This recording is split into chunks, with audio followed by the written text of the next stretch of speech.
Hello, welcome to Taxpayer Alert. I'm Al Segalla. I'll be your moderator. I'm also president of the Calaveras County Taxpayer Association.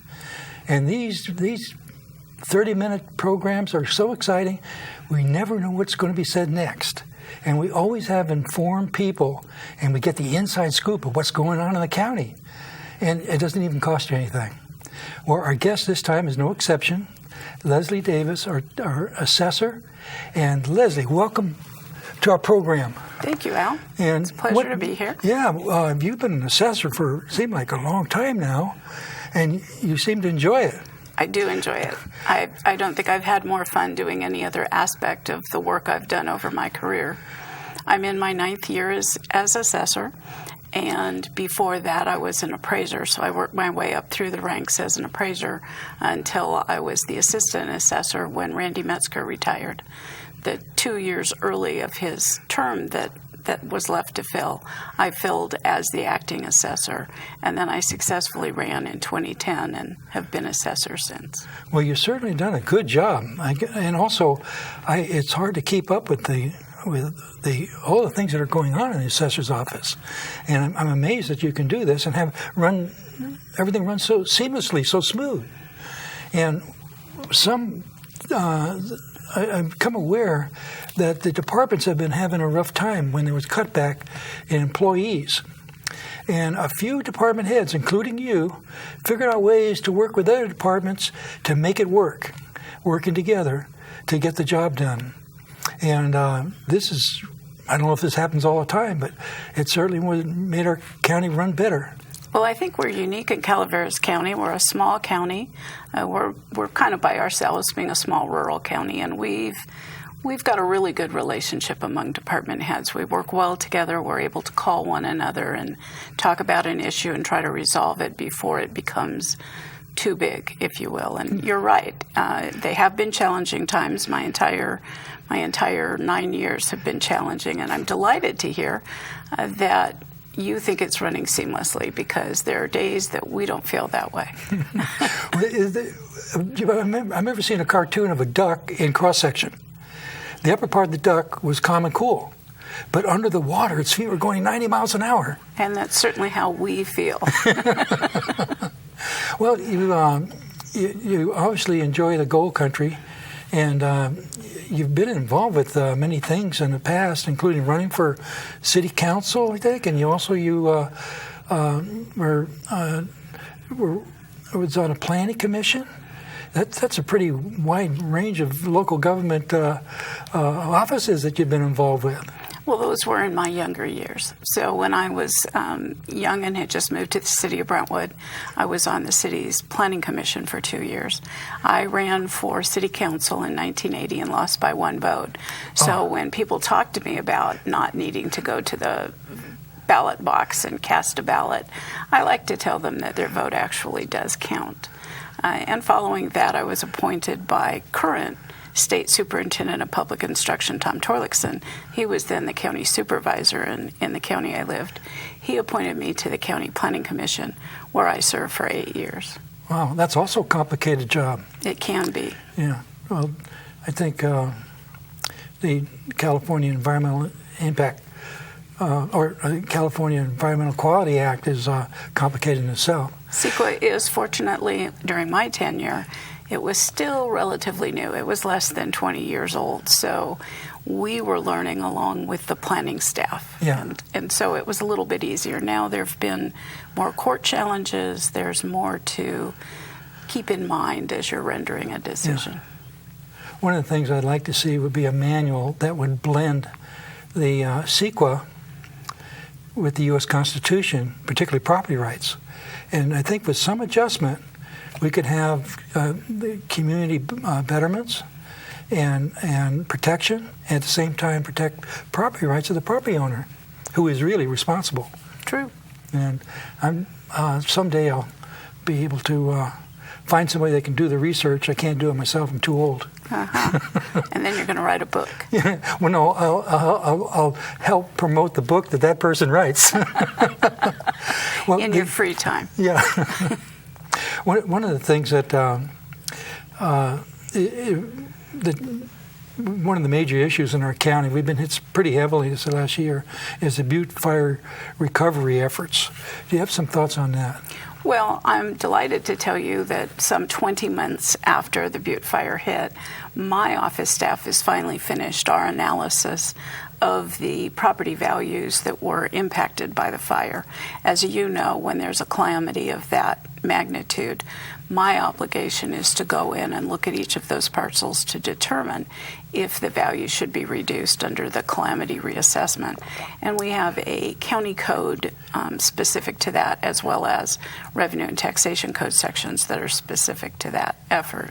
So over the course of the last 20 months, my staff's done a bang-up job visiting all 2,579 parcels that were affected by the fire. Oh, wow. Analyzing those impacts and reducing values as appropriate. I can tell you that of those parcels that were affected, we reduced the value on 2,065 of them. The balance were either owned by government entities, so they were non-taxable, or the fire just happened to skip a property, or the damage was to an improvement that we had not been assessing. A property owner who perhaps built a barn that we didn't know about and hadn't been assessing, but then lost the barn in the fire, would not have had the benefit of a reduction, because you have to have been paying taxes to get that benefit. And just in case you're curious about it, Al, we lowered a total of $57,751,273 from the assessment roll as a result of that effort. Wow, you've been very kind to the taxpayer.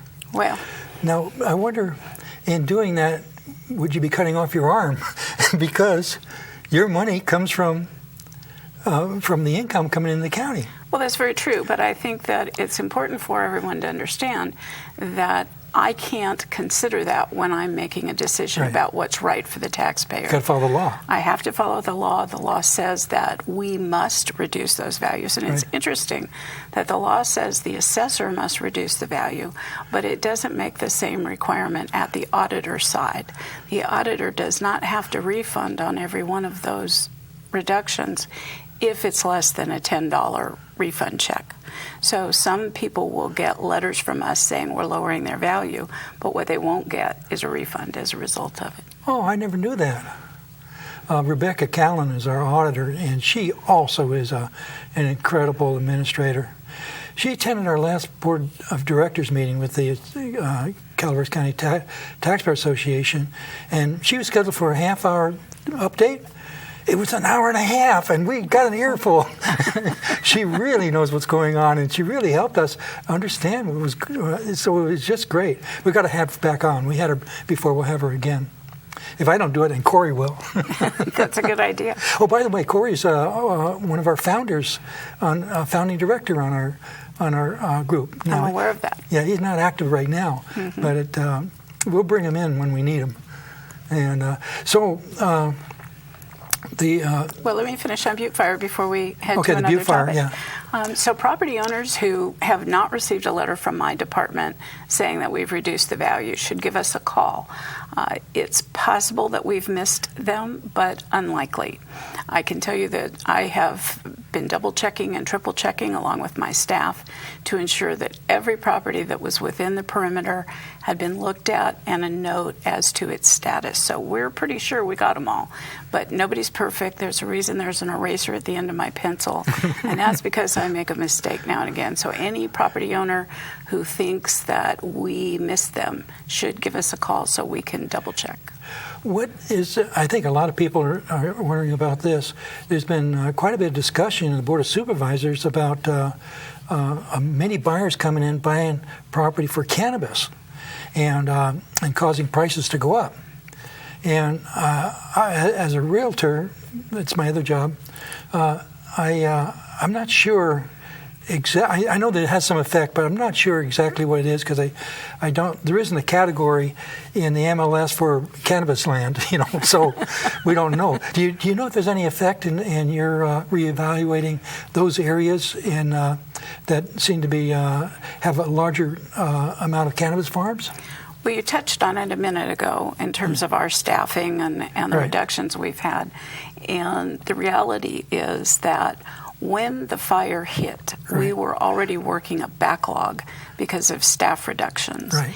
We have spent most of the last 20 months working on Butte fire reductions only, because my policy has been that until the Butte fire survivors were made whole, from our department perspective, we were not moving forward on other valuations. Okay. So I can tell you right now, we have almost 4,000 reappraisable events that we haven't looked at, and it's my guess that those sales are the very ones you're talking about, among other sales around the county. So, no, I can't tell you what I think is the impact. I can only tell you what I'm hearing. Yeah. And what I'm hearing from the local realtors is that it did, in fact, cause values to increase.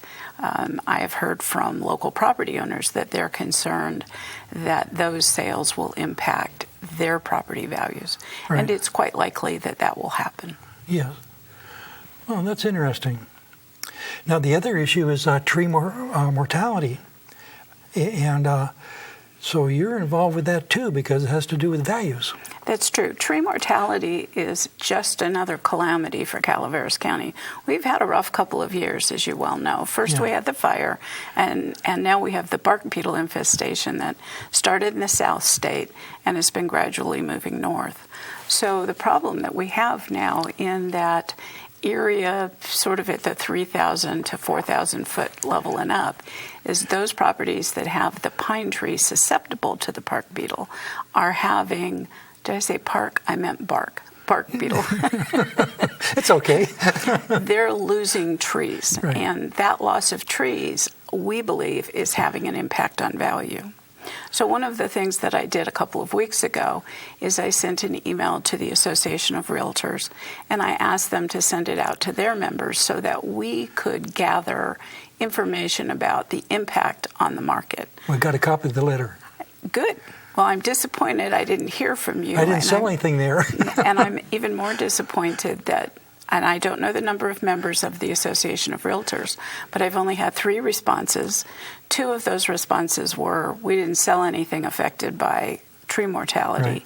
And the 3rd response was, here are a couple of instances where we were involved with a sale with tree mortality. So that puts us in a difficult position where we don't know the impact of the bark beetle on market value. And that means we're going to have to look at the impact on assessed value a little bit differently. That is a hard one. That's a hard one because if you lose trees, you may gain view. True. And which could have a known net change in value. Well, it's interesting. Generally speaking, if you lose trees, you're probably going to lose some value just because of the desirability of the parcel. Well, it's interesting you said it that way. So let me explain to you how the State Board of Equalization guidance works in this particular type of disaster. What the State Board of Equalization says is while the dead trees are still on the property, we can go in there and reduce the value. And the approach I'm leaning toward right now is to reduce the value by the cost to cut them down. And the costs we're hearing are ranging from $300 a tree upwards to about $900. So $600 seems to be the midpoint. Right. Once the trees have been taken down, it's the State Board of Equalization's position that the removal of the tree removes the calamity, and then the value is restored to its pre-calamity value. So, for example, if you had a property that had 5 trees on it that had died, and we knew about it, and by the way, that's the other piece of the problem that we have. If we were going to use $600 per tree, we would take off $3,000 this year. For that year. Now, if next year, between now and next January 1st, you have then removed those trees, we would then restore that $3,000 in value on your property. I understand. One of the big problems we have is finding out how many trees there are that have died on individual parcels. There simply is not the time for my staff to look at aerial views or satellite views to determine how many trees per parcel. And I have to tell you, we've had very few phone calls from property owners about this. So they're not coming forward and telling us what type of reduction in value they might be experiencing. So I've been meeting with the assessors in Tuolumne, Amador, and El Dorado County. What we're trying to do is come together around a singular approach to reducing the values so that we've at least done something, and we've done it to the best of our ability. I understand. This has nothing to do with the assessor, but it seems to me a different type of tree should be planted, like maybe cedars, that don't get the bark beetle. And no one seems to be suggesting this, but it seems to make sense. Why have more ponderosa pines and lose them at the next drought and next bark beetle infestation? Why not go with cedars? I know you're about to have another guest who has a lot of information about tree mortality, so you might want to ask him that question. But let's say they planted cedar trees. I'm not an expert. I'm not a botanist. I'm not a biologist. I don't understand the pests that can attack each individual species of trees. But what if the next disaster attacks cedar trees? Then the property owner has gone to a different tree thinking they've avoided the bark beetle. Well, that would blow the theory. Yeah, I think it would. Well, cedar seems to resist infestations because it has a high tannic acid level, and they even make a little chest out of it, put your clothing so that the moths won't go in there. I remember the old days when my mother used to have a chest made of cedar. The cedar chest and cedar closets. Yeah. So on a related matter, I want to talk to you a little bit about the decline in value program that we have had in play now for about 9 years. In fact, it came in hot and heavy when the foreclosure crisis struck. I remember that. And so we started reducing values. In fact, you might remember that the Board of Supervisors was a little irritated that I was lowering values because it was affecting the general fund bottom line. So they were thinking that you really had discretion over that, but you had to follow the law. That's true. And so even when they call you names, it's too bad. That's quite true. So by 2013, we had 20,204 parcels in Calaveras County that we had reduced the values below what's called a factored base year value, which was their assessed value. In other words, the market had gone so low that we had to enroll the market value instead of the factored base year value. One of the things that people have a hard time understanding is that once we've done that, then we are supposed to look at those values annually and increase them or decrease them depending on what's actually happening in the market. And so that 2% limit that's under Article 13A of the California Constitution does not apply if properties are in decline in value status. Okay, so keep that in the back of your mind. Right now, we have about 14,200 properties in decline in value status. Because of the Butte fire, because of the effort we had to put in to look at those values for that lowering for those survivors, we were not able to look at the decline in value changes last year. So last year, everyone who was in a decline in value status, about 15,000 properties, stayed the same as the year before. In other words, for 2 years, they saw no change. This year, we are looking at those decline in value properties, and some where the market has increased, as you mentioned, perhaps the cannabis sales, but also perhaps we've had a lot more people coming to Calaveras County recently. They may see a significant increase in their assessed value as a result of the fact that last year we did not look at their value, and this year we are reflecting 2 years of change. Now, if they fully understand this, then they're not likely to go to the Assessor's Appeals Board. Well, certainly anyone who has a question about what we've done with their value should give us a call when we've sent the notices out. We prefer to answer those questions rather than go to appeal. But it's potentially alarming if you've budgeted based on 2 years of experience and now you find out your value has gone up significantly. So I want to warn your viewers that this is coming down the pike, and that means that next fall's property tax bill is likely to increase significantly for those properties. Well, that's good. That's good to know. And also, it's a mixed blessing because the value is going up. What's so wrong about that? Well, it is a mixed You just blessing. have to pay taxes on it. That's like when I was in business and I was complaining about my income taxes, and someone said, well, at least you're making money or you wouldn't have to pay income tax. That sounds great unless you're the one who's writing the check. Yeah. So I just wanted to take this chance to get that information out there. Well, that's good. Now, these interviews that we do, we provide a copy for you, and sometimes these are almost like training manuals, and because there's so much information for the taxpayer and the property owner. And we also we publish this and send copies to everybody in our list, including you, for a link to YouTube. And then we also we send to the media, so the news media, anybody that wants to get this information can do that. And I have a feeling that those people that are interested in their property values will have a good, may enjoy getting a copy of this this presentation.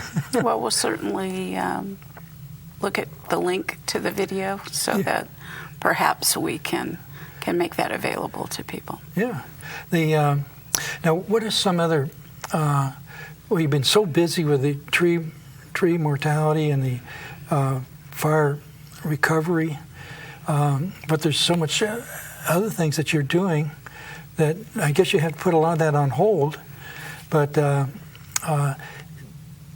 is it possible that you could be able to hire more people to help? Well, I've certainly asked. Right now, during the last 2 years since Butte Fire hit, I have had a tremendous turnover in staff. I think that I have 5 people, maybe 6, who are still on staff, who were on staff when the Butte Fire hit. We've not only lost people because of the stresses, I had staff members who lost everything in the fire. Right. And so we've had a tremendous amount of turnover, and right now my appraisal staff is down 60%. So we're recruiting for new appraisers. I hope to have them in by August, and then we'll be in training mode for a while. Yeah, I understand that. Well, that'd be a good thing to have you operating at full efficiency. And in addition, in the budget hearings coming up, I've asked for more people. But the reality, Al, is this.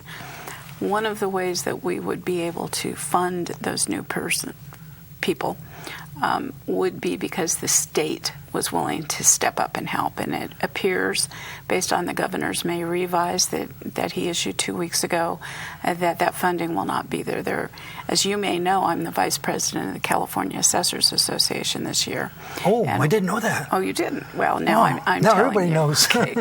And we have been working with the State Department of Finance and doing a pilot program for 3 years around the state, helping to fund assessors' offices.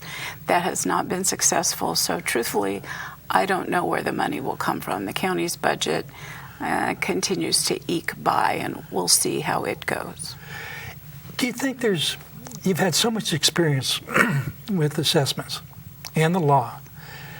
Do you think that there's the potentiality of streamlining the whole thing and make it much simpler? Well, I think that Howard Jarvis and Paul Gann thought they were making it simpler back in 1978. Yes. And I think that the legislature and initiatives that the people have put on the ballot have actually complicated matters. When Prop 13 passed initially, right. And you know I hardly ever call it Prop 13, right. Because that sounds transitory and it's a constitutional provision. Right. When it passed initially, it was a very short, concise statement about how property was assessed. Right. Within months, there were new initiatives, and there was a legislative task force to interpret ways to implement Proposition 13. Okay. And as a result of those propositions over the years, exclusions have been built in for certain transfers. Legal entities get treated completely different from you and I. And so it has complicated matters. If it were to be streamlined, as you said, I think it would require a complete rewrite, and I don't see that happening. That's interesting. There's some movement to create a new North California for the rural counties, and in the documents for that, they're studying a new constitution. One of the things I saw, which I thought was just amazing, and I wonder if it would work. They plan on doing away with property taxes, but we'll have a sales tax. It'll be pretty hefty, but it's paid on 100 installments. And when the last installment is paid, there's no more taxes. Well, that's interesting. Now, and how do they do that? Well, what gets me, I can understand the sales tax on the transfer, and it would be a lot of money, depending on what the sales tax is. And also I can understand that it could be affordable for the buyer because you break it into 100 parts, and it's a lot easier if it's a little bit's paid each month. I can understand that. But I'm thinking, well, people try to avoid paying taxes when they can.